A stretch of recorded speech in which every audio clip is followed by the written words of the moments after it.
Thor Love and Thunder is in theaters right now. We all saw it. We all decided to give it an 8 out of 10, which apparently is not a good thing according to most people. We liked it and we had fun, so this is our opinion on it. Get the popcorn out. I liked it. Marvel movies, as long as they're not big, gigantic, nothing burgers like Eternals, I will have a good time. And I had a good time. I really enjoyed it as well. I thought it was really funny, maybe a little too funny, but I enjoyed every time it was trying to make me laugh.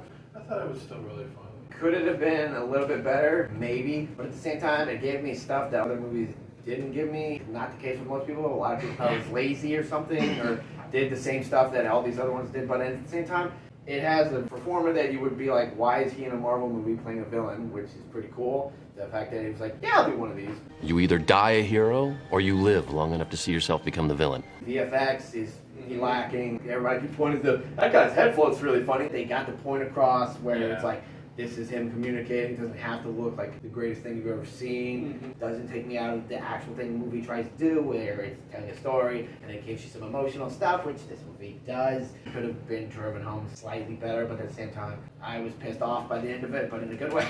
Yeah. Just because of what happens. Obviously, if you've seen it, you know. I feel like it's definitely more emotional than the last one.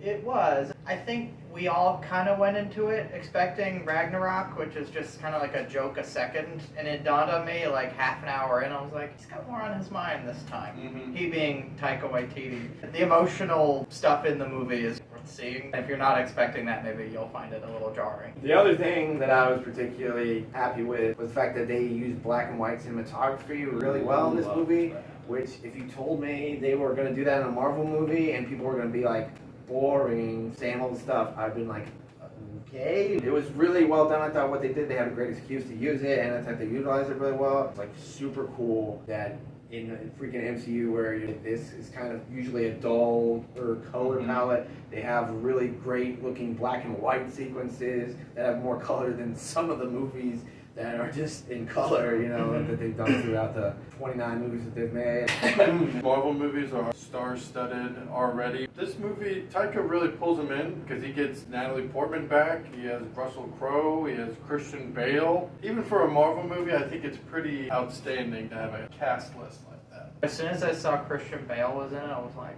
oh my. And I think Natalie Portman was already signed on by that point as well. So, I mean, like, it's big. Yeah. Two of my favorite people in one movie. I could have done with a little more of Christian Bale. Yeah. But that being said, I could do with a little more of Christian Bale. He's some of the best part of the movie. I really like the entire aesthetic of his character, in particular, like that black and white sequence. It's really unique, and yeah, you don't see that in this sort of movie. It's like an extra dash of effort, but it pays off, I think. For that alone, I feel fine defending this movie because a lot of people are giving this movie a lot of trash, saying it sucked. The MCU is over because of this movie, but also build-up effects from certain other movies that have come out in Phase 4, but at the same time, this one's getting a lot of that thrown at it. I'm fine with giving it an 8 out of 10 if that makes me a moron and I don't know what I'm talking about. I can live with it because I just had a fun time with this. Wasn't necessarily expecting anything crazy. I was just expecting it to have one of my favorite MCU characters in Thor, and then it to do some fun stuff.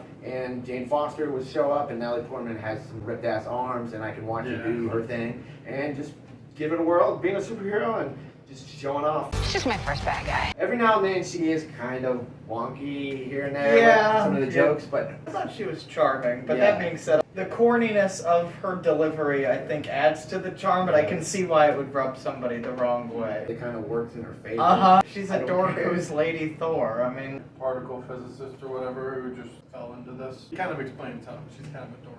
She's got a lot going on, so give her a break. She likes Interstellar, I learned. That's cool. Yeah. I do too. Did she say that? Yeah. Yeah, I don't remember that. In the, like, early in the movie, she's like, have you seen Interstellar?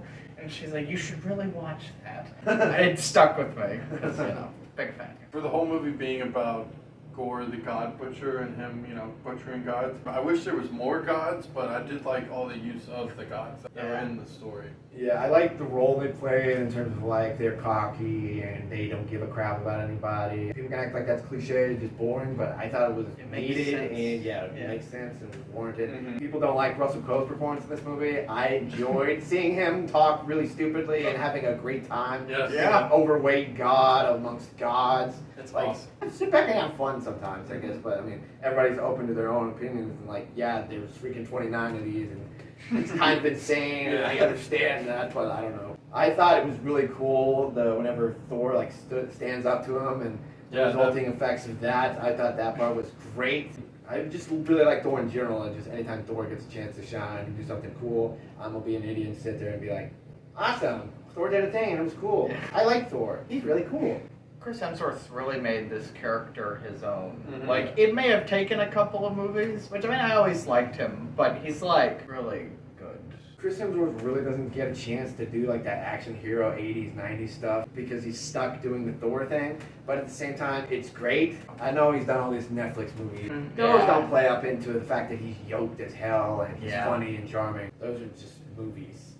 Yeah. One of the very important things I want to discuss is the goat screaming was funny. I don't care. I was stupid enough to laugh at it literally every time they did it. And I get that it's dumb and grating and it's like, we get it, they do the goat scream. But I'm stupid enough to where I was like, that was funny. Thank you for doing that.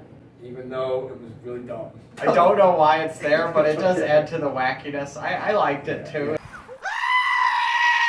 Taika's sense of humor is mine, I've realized. It's also nice to remember these movies are mostly made for kids, and kids are going to find them hilarious. Oh, yeah. I thought Korg got a couple of nice moments, say really goofy things because he's Korg, and it was really funny whenever he turned into just a face, basically. I gasped. It was so random. It was. Just like that kind of thing I do in too. these movies. I really like where this movie ends. Believe it or not, it seems like one of the main criticisms is it kind of ends and it doesn't get you excited for anything. I like the visual ending that they had with the characters they set up at the end with Thor and his relationship with this other character by the end of the movie. I thought that was cool. Like, it got me excited to see a fifth one. Like, it would seem like it would make for a fun movie that's different than stuff. I want them to make a Thor 5, and I want the same creative team to be a part of it. A lot of stuff on Twitter where people just are tired of Taika Waititi and even throwing it at James Gunn a little bit for some reason in the wake, and it's just like, these are the fun ones. Like, the other ones are not as fun. I don't know.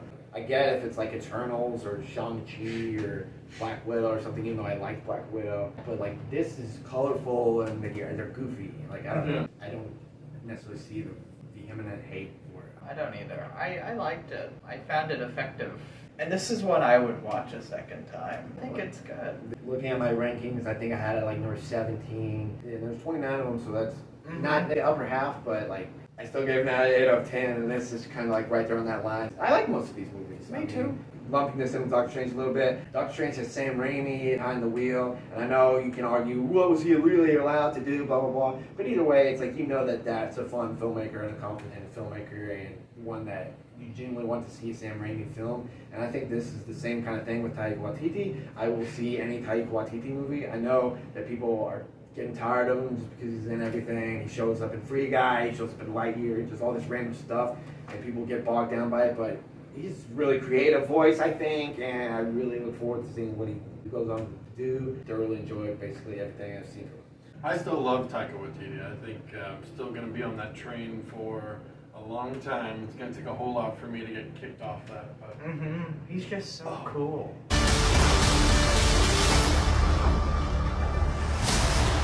I don't think this one's gonna age like Thor: The Dark World or anything. I think in time people will be like, actually, this was good. Yeah. Like, there are things in it that don't quite work, but I mean, what I really like about it, I really liked about it. We want to know what you thought of Thor Love and Thunder. Did you love it? Did you thunder it? I don't know.